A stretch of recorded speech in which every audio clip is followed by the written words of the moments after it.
The story of Polycrates is another clear-cut example of the Greek understanding of the workings of the goddess Nemesis.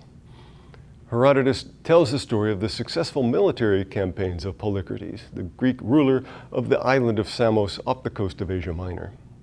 Polycrates enjoyed one success after another and soon gained a wide reputation. Herodotus describes him as, quote, raiding and plundering without discrimination, a description that reflects the warrior ethic that we discussed in connection with Homer.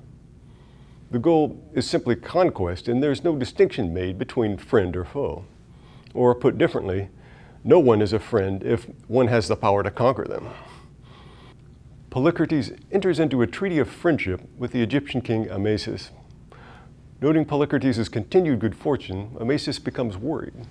He knows that Nemesis inevitably intervenes and changes good fortune to bad, and the higher one flies, the farther one can fall. He explains, quote, what I wish for myself and for those I care about is a career that blends good fortune with the occasional stumble.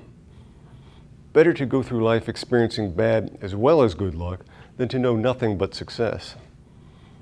I have never yet known nor heard tell of anyone who enjoyed a prosperity so total that he did not ultimately come to a bad end and lose everything that had previously sustained him, end quote. Amasis thus advises Polycrates to try to avoid suffering a serious setback by accepting a lesser one that is self-imposed. He tells Polycrates to take what is most valuable to him and get rid of it, as it were, making a sacrifice of it. Polycrates judges the advice sound and decides to sacrifice his beloved signet ring, which he throws into the ocean. Some days later, a fisherman presents an especially large fish to him as a gift, and when Polycrates' servants are preparing it, they miraculously find the ring in its stomach and bring it back to him. Thus, even when he tried intentionally to suffer a loss, his good fortune continued unabated. When his friend Amasis learned what had happened, he, quote, realized that it was quite impossible for one man to redeem another from something that is inevitably going to happen.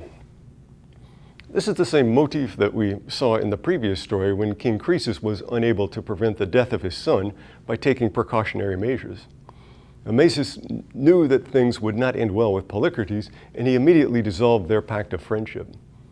Ultimately, Amasis' intuitions proved to be true, and Polycrates suffers a terrible death, being assassinated by the Persians after he had been invited to Sardis.